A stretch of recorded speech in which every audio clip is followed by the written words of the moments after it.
Ahora, esta otra historia pasó años después. Ya ves que mis papás se jubilaron y decidieron hacerse su casa de campo allá por la sierra, bien retirada de todo. Es una zona bien bonita, llena de pinos y con un frío bien sabroso, pero la neta sí está bien aislada. No tienes vecinos cerca, puro terreno solo por todos lados. La casa les quedó de lujo, bien grande, con 2 pisos y hasta un sótano que equipamos como sala de cine. Yo en ese entonces tenía unos 18 o 19 años.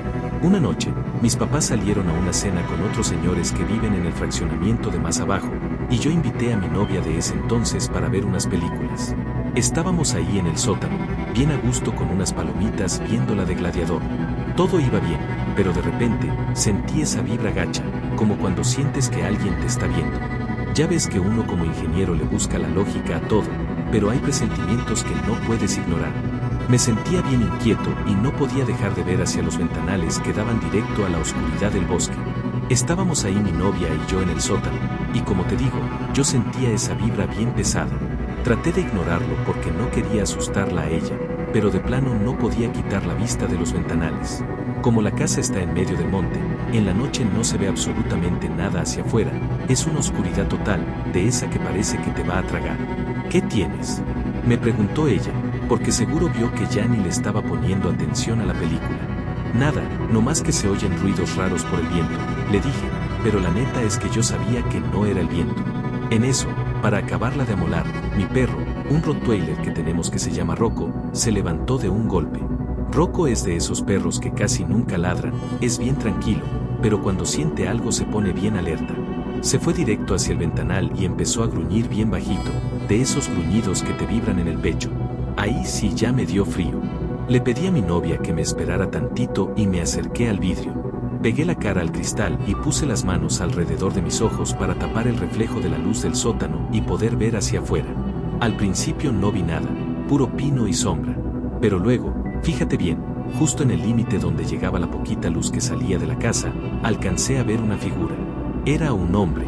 Estaba parado ahí, bien tieso, como a unos 5 metros de la ventana. Traía una ropa bien sucia, toda rasgada, y el pelo largo, bien enmarañado, como si tuviera meses sin bañarse. Pero lo que más me caló fue su cara. Tenía una sonrisa de esas de loco, de oreja a oreja, y se me quedaba viendo fijo, sin parpadear. En cuanto vio que yo le estaba viendo, el tipo sacó un cuchillo de esos de monte, bien grande. Empezó a caminar hacia la ventana, bien despacito, y cuando llegó al vidrio, empezó a pegarle suavemente con la punta de la hoja. Clink, clink, clink. Mi novia dio un grito y se echó para atrás. Yo me quedé paralizado un segundo, no sabía si correr por el rifle de mi papá o si quedarme ahí cuidando que no rompiera el vidrio. El tipo no intentaba quebrar el ventanal, nomás le pegaba con el cuchillo mientras mantenía esa sonrisa horrible. Parecía que se estaba divirtiendo con nuestro miedo. «Vámonos para arriba», le grité a mi novia. Subimos las escaleras volando y cerramos la puerta que da al sótano. Mi corazón iba a 1000 por hora. «Hugo». Fui por el teléfono y le marqué a mi papá, pero ya ves cómo es allá en la sierra, la señal es una porquería y me mandaba directo buzón. Estábamos ahí los dos en la sala, con las luces apagadas, abrazados y esperando oír que el vidrio estallara en cualquier momento. Mi novia estaba temblando y yo, la neta, sentía que en cualquier momento el tipo iba a romper el vidrio y se nos iba a meter. Lo peor de todo es que el desgraciado no se fue. Se quedó ahí rodeando la casa. Escuchábamos sus pasos sobre la hojarasca y las ramas secas del jardín, rodeando toda la propiedad, como si estuviera checando cada entrada, cada ventana, cada punto débil de la casa de mis papás. Fíjate que esa noche, después de como 1 hora de puro terror, por fin oímos que se alejó hacia el monte. Cuando llegaron mis papás, les conté todo el relajo. Mi papá, que ya ves cómo es de serio para estas cosas, agarró su linterna y salió a checar, pero ya no vio nada. Me dijo que seguramente era algún loquito de los que a veces bajan de las comunidades más altas, pero yo sabía que ese tipo tenía algo diferente, una intención bien gacha. Lo más pesado vino las semanas siguientes. Se volvió como una rutina de pesadilla. Casi cada noche, a eso de las 2 o 3 de la mañana, empezaba el mismo sonido, clink, clink, clink. Era el metal del cuchillo pegándole al vidrio de alguna ventana. El tipo ya sabía por dónde moverse para que no lo agarraran las luces de los sensores de movimiento. Un día de plano me cansé. Una mañana que me levanté temprano, me salí a dar una vuelta alrededor de la casa para ver si encontraba algo. Y nombre, Hugo, no sabes qué gacho sentí. Había huellas de pies por todos lados sobre la tierra húmeda. El tipo le daba vueltas completas a la casa y se veía clarito donde se quedaba parado frente a cada ventana, como si se hubiera pasado horas nomás observándonos hacia adentro. Se lo enseñé a mi papá y ahí fue cuando él también se puso trucha. Sacó su rifle y lo dejó a la mano. Una noche, el ruido empezó otra vez, pero ahora en la ventana de mi cuarto. No aguanté más. Agarré el rifle, me asomé y ahí estaba el tipo, con la misma sonrisa de oreja a oreja, como si estuviera saludando a un viejo amigo.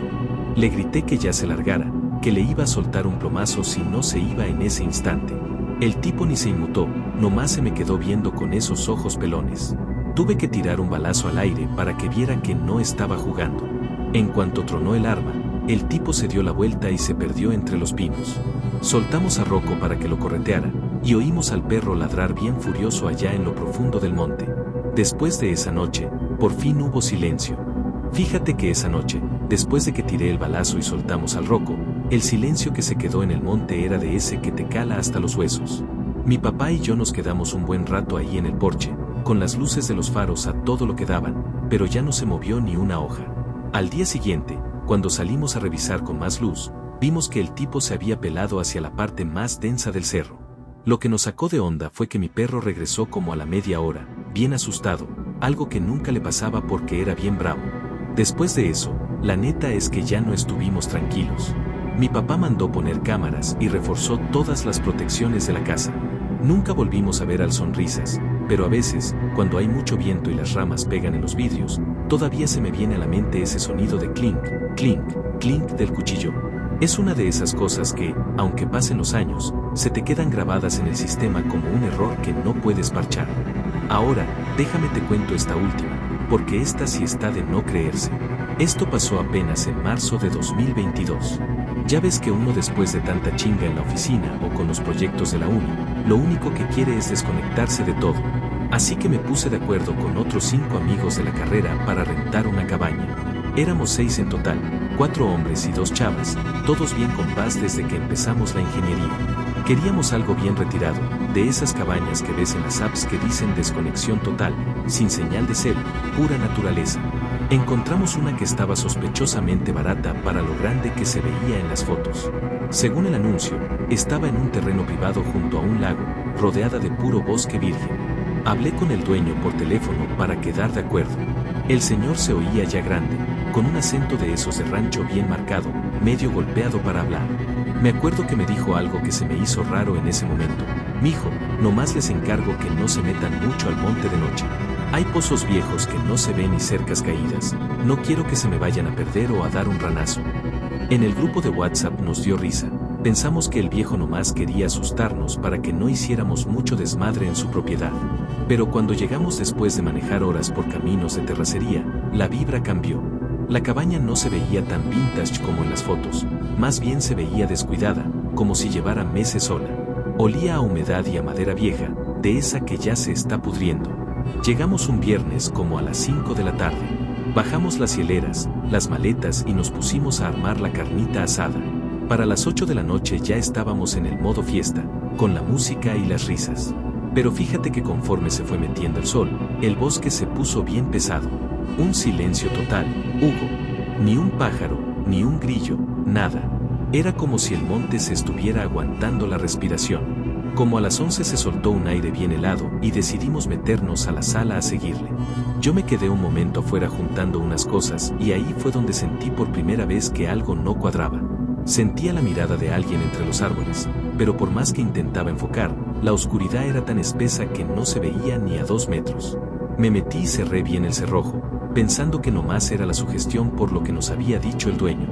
Esa primera noche nos fuimos a dormir como a las 2 de la mañana. Yo me quedé en uno de los cuartos de la planta baja. Estaba bien cansado, pero fíjate que no podía pegar el ojo.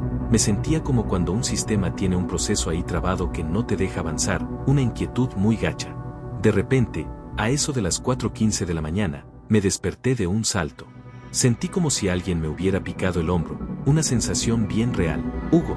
Me quedé tieso en la cama, con el oído bien alerta. Y en eso lo escuché, tap, tap, tap. Eran unos golpes rítmicos, suaves, pero bien claros. Venían del vidrio de mi ventana. Me armé de valor, me incorporé despacito y me asomé por un huequito de la cortina. No, hombre, casi se me sale el corazón. Había un tipo ahí, pegado al cristal. Estaba pálido, pálido, con el pelo todo alborotado y andaba sin camisa a pesar del frío que estaba haciendo afuera. Tenía los ojos bien pelones, sin parpadear, y la boca entreabierta. Me estaba viendo fijo. Me eché para atrás y fui corriendo a la sala a despertar a mi compa Matt, que se había quedado dormido en el sillón. Le dije susurrando, «Güey, hay alguien afuera de mi ventana». Matt se levantó medio atalantado, pero en cuanto vio mi cara de susto, se puso trucha. Se acercó al apagador y prendió la luz del porche de un golpe. Para cuando nos asomamos, el tipo ya no estaba, se lo había tragado la oscuridad del monte. Al día siguiente, nadie quería decir nada, pero todos andábamos bien sacudidos.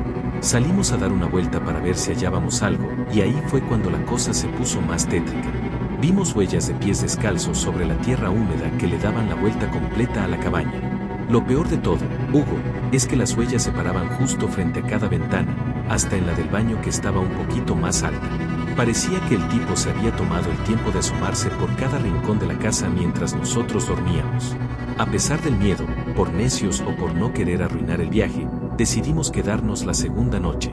Pero ahora sí nos organizamos bien, cerramos todas las puertas con doble llave, atrancamos las ventanas y uno de mis amigos, Chris, hasta sacó un cuchillo de caza que traía en su camioneta. Estábamos en modo alerta total, como si estuviéramos esperando que tronara el servidor en cualquier momento. Pasaron las horas y todo parecía tranquilo, hasta que dieron las 3:30 de la mañana. Matt fue a la cocina por un vaso de agua, pero a los 5 segundos regresó al pasillo con una cara de papel, blanco, blanco. Ni siquiera podía hablar, nomás nos hizo una seña con la mano para que lo siguiéramos. Nos acercamos todos bien despacito a la entrada de la cocina y ahí nos quedamos helados. El tipo de la noche anterior estaba ahí adentro, parado de espaldas a nosotros. El tipo estaba ahí, en medio de la cocina, totalmente encuerado. Tenía la espalda llena de arañazos, como si se hubiera estado arrastrando entre las espinas o algo así, y se balanceaba de un lado a otro frente al refri. No estaba haciendo nada, nomás se mecía, como si estuviera en un trance. Matt no dijo ni media palabra, nomás se fue haciendo para atrás bien despacito, sin quitarle la vista de encima. Todos nos juntamos en la entrada del pasillo, sin hacer ruido. Yo traía una navaja de bolsillo, Sara agarró el atizador de la chimenea y Chris agarró una de las patas de una silla que él mismo había quebrado hace rato haciéndose el gracioso. Estábamos listos para lo que fuera. En cuanto prendimos la luz de la cocina para encararlo, el hombre ya no estaba. Se esfumó. La puerta de atrás estaba abierta de par en par. Pero fíjate en esto, Hugo, porque es lo que más coraje y miedo nos dio, la puerta no estaba forzada. No rompieron la chapa, ni el marco, ni nada. Simplemente estaba abierta, como si el tipo hubiera tenido llave o supiera exactamente cómo abrirla desde afuera. No pasaron ni 20 minutos y ya estábamos todos arriba de la camioneta. Nadie se puso a discutir, ni a decir que exagerábamos. Agarramos nomás lo básico, carteras, llaves y los celulares. Manejamos entre el monte a toda velocidad hasta que por fin nos agarró la señal del cel para poder marcarle al comisario de la zona. Nos quedamos de ver con un oficial en un restaurante que estaba a pie de carretera. Cuando le contamos todo lo que pasó, el policía ni se inmutó, haz de cuenta que le estábamos contando el clima. Nomás nos preguntó si alguien estaba herido y luego nos soltó. Ah, sí, es que luego tenemos broncas con gente que se queda a vivir allá arriba en el monte, paracaidistas que no están bien de sus facultades. Nosotros tratamos de explicarle que no era un loquito cualquiera, que el tipo nos estuvo cazando 2 noches seguidas y que, de alguna forma, se metió a la cabaña sin romper nada.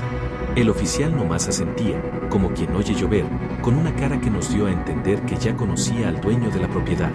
A los pocos días, el anuncio de la cabaña desapareció de internet, lo borraron de todas las páginas de rentas. Nunca nos dieron una explicación, nadie nos regresó la llamada y, por supuesto, el depósito se lo quedaron ellos. Nunca supimos quién era ese hombre, pero fíjate que a veces, cuando me despierto a mitad de la noche, todavía se me viene a la mente esa cara pálida pegada al vidrio, viéndome fijo. Ya no hablamos mucho de ese viaje entre nosotros, pero lo que sí es seguro es que ninguno ha vuelto a querer pisar una cabaña en esa zona.